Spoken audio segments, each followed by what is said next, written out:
Hello everyone, welcome to our channel. तो आज हम मोपअप राउंड के बारे में सब कुछ डिस्कस करने वाले हैं कि मोपअप राउंड क्या होता है, कैसे होता है, कौन कौन रजिस्टर कर सकता है, क्या क्या करना होता है, सब बताने वाला हूँ आपको।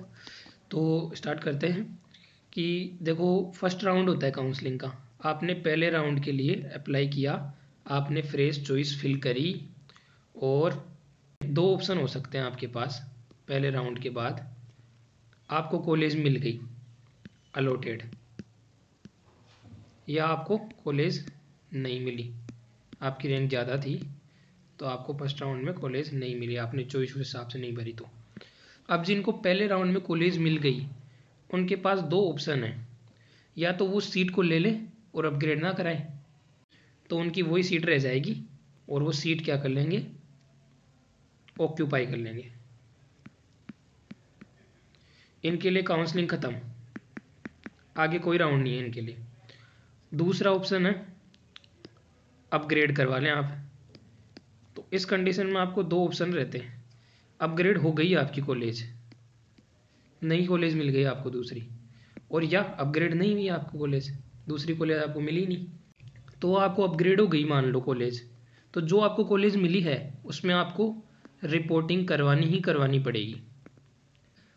अपग्रेड नहीं हुई तो आपको जो कॉलेज पहले मिली थी उसी में आपको जाना पड़ेगा एडमिशन लेटर लेके, और वो ज्वाइन करनी है आपको, और वो आपको ज्वाइन करनी ही करनी पड़ेगी।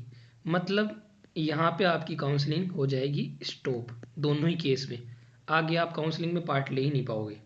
अगर कोई बच्चा ये सोच रहा है कि उसको फर्स्ट राउंड में मिल चुकी, उसने अपग्रेड पे डाल दी, सेकंड राउंड में नई कॉलेज मिल जाए या फर्स्ट राउंड वाली रह जाए, उसको अगर वो छोड़ देगा तो वो मोपअप राउंड में एलिजिबल हो जाएगा, तो ये डाउट खुद के दिमाग से निकाल लेना, ये नहीं होगा। इस बार रूल चेंज हो गए हैं। इस बार आपको फर्स्ट राउंड में अगर कॉलेज अलॉट हो गई तो सेकंड राउंड आपके लिए फाइनल राउंड माना जाएगा। सेकंड राउंड में आपको जो कॉलेज मिल जाती है ना, उसी पे आपको टिका रहना पड़ेगा। उसको आप छोड़ दोगे तो भी मोपअप राउंड में एलिजिबल नहीं, नहीं छोड़ोगे तो भी आपकी आगे अपग्रेड नहीं होने वाली, तो वो आपके लिए फाइनल राउंड है। अब देखते हैं जिनको नोट अलॉटेड है। नोट अलॉटेड वाले क्या करेंगे, सेकंड राउंड के लिए जाएंगे। सेकंड राउंड में इन्होंने फ्रेश चॉइस फिल करी, दो कंडीशन हो गई, या तो इनको कॉलेज अलॉट हुई या फिर नोट अलॉट हुई।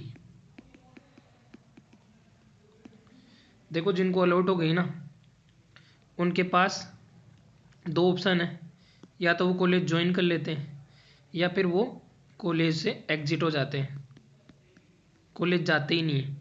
तो देखो, ज्वाइन कर लेते हैं उनका तो किस्सा ख़त्म, उनको तो आगे पूछना ही क्यों है, वो तो जाके ज्वाइन कर लिए कॉलेज, और ये उसके लिए आगे फर्दर काउंसलिंग ख़त्म हो गई ज्वाइन वालों के लिए। जो बच्चे एग्जिट कर लेंगे, एग्जिट क्यों करते हैं बच्चे, एग्जिट वो इसलिए करेगा कि उसको स्टेट में जाना होगा, या तो या कॉलेज पसंद नहीं आई होगी। तो ये एग्जिट करने वाले बच्चे होंगे ना, वो ऑटोमेटिकली मोपअप राउंड में एलिजिबल नहीं होंगे। याद रखना, ये पॉइंट इंपॉर्टेंट है। एक तो देखो, उनकी सिक्योरिटी चला जाएगा, जो सिक्योरिटी डिपॉजिट दिया था ना 5-4 हज़ार रुपये, वो आपका गबन कर लिया जाएगा, नहीं दे रही है एमसीसी आपको वापस, और वो काउंसलिंग के से आप बाहर हो जाओगे। अब काउंसलिंग में आपको वापस एंट्री लेनी है, तो कैसे ले सकते हो आप काउंसलिंग में वापस एंट्री। मान लो आप सेकंड राउंड में सीट छोड़ के चले गए, तो आप वापस भी आ सकते हो काउंसलिंग में। आप आगे जो मोपअप राउंड है उसके लिए आप आ सकते हो, बट कंडीशन क्या है, फ्रेश रजिस्ट्रेशन, फ्रेश रजिस्ट्रेशन करना पड़ेगा आपको, नया बच्चा माना जाएगा आपको, पूरा का पूरा फ्रेश एकदम। पूरी फीस वापस देनी पड़ेगी आपको, वही पूरे 5-10 हज़ार रुपये वापस देने पड़ेंगे, पूरी चॉइस फिलिंग रजिस्ट्रेशन नाम हम सब वापस भरने पड़ेंगे आपको, पूरा फॉर्म। ये जो कंडीशन है ना, ये सिर्फ इन्हीं बच्चों के लिए अवेलेबल है जिनको सेकंड राउंड में मिली है। फर्स्ट राउंड में जिनको कुछ भी नहीं मिला, ये मत सोच लेना जिनको फर्स्ट में मिल गई सेकंड में मिल गई छोड़ देंगे मोपअप में चले जाएंगे, नहीं जा सकते, छोड़ोगे तो भी नहीं जा सकते। अब बच्चे ये बच्चे जिनको अलॉट नहीं हुई, तो इनको कुछ भी करने की ज़रूरत नहीं है, ये ऑटोमेटिकली मोपअप में चले जाएंगे, और ये फ्रेश रजिस्ट्रेशन करने की ज़रूरत नहीं है इनको, और बस फ्रेश चॉइस भरेंगे और मोपअप में इनको सीट मिल जाएगी, उसको ले सकते हैं। बट याद रखना, अगर मोपअप में सीट चाहे आपको मिल जाए, आप चाहे उसको ज्वाइन कर लो चाहे छोड़ दो, दोनों कंडीशन में आप स्टर वैकेंसी में एलिजिबल नहीं है। स्टर वैकेंसी का एक ही फंडा है कि बच्चे को कॉलेज मिलनी ही नहीं चाहिए, पहले दूसरे तीसरे राउंड में कॉलेज मिलनी नहीं चाहिए उसको। अगर किसी भी राउंड में आपको कॉलेज मिली है कहीं पे भी, तो भी आप एलिजिबल नहीं है, और वो छोड़ दिया आपने मिलने के बाद, तो भी आप एलिजिबल नहीं है। स्ट्रे वैकेंसी में वही बच्चे एलिजिबल है जिनको कुछ भी नहीं मिला अभी तक, तो वो स्ट्रे वैकेंसी के लिए है। स्ट्रे वैकेंसी के लिए कोई प्रेस रजिस्ट्रेशन भी नहीं है, और चॉइस फिलिंग वगैरह भी करने की ज़रूरत नहीं है। जो मॉपअप में होगा वही स्ट्रे वैकेंसी में माना जाएगा, चॉइस वगैरह। तो बात यह है, सीधी सीधी समरी बता देता हूँ आपको, कि पहले राउंड होगा, दूसरा राउंड होगा, उसके बाद मॉपअप राउंड होगा। तीनों के अंदर बंदा फ्रेश रजिस्ट्रेशन करा सकता है, तीनों के अंदर चॉइस फिलिंग होगी।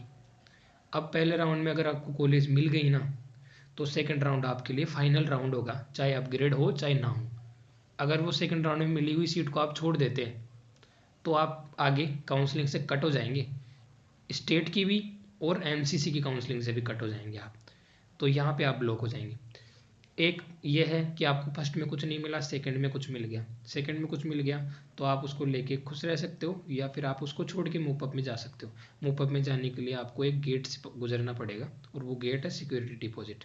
एक तो आपको पीछे सिक्योरिटी डिपॉजिट अपना वो खोलना पड़ेगा, और नया और देना पड़ेगा, प्रेस कैंडिडेट बन के आना पड़ेगा आपको। और जिनको सेकंड में कुछ नहीं मिली, वो डायरेक्ट मोपअप में एलिजिबल है, उनको कुछ भी करने की ज़रूरत नहीं है, उनको मोप में डायरेक्ट मिल जाएगी। तो मोपअप इसीलिए करवाया जाता है कि जो सेकंड राउंड में सीटें खाली छूट जाती है ना, उनको भरवाने के लिए। तो ये था मोपअप राउंड से रिलेटेड चीज़ें। और भी आपको कुछ पूछना हो इससे रिलेटेड, आपको कोई डाउट हो, तो आप कमेंट्स में पूछ सकते हैं। अदरवाइज़ हमने लिंक डिस्क्रिप्शन में दे रखा है हमारे इंस्टाग्राम चैनल का, उस पर DM करके पूछ सकते हैं। तो और अगर आपको वीडियो पसंद आया है तो आप लाइक करें, शेयर करें, सब्सक्राइब करें। Thank you so much.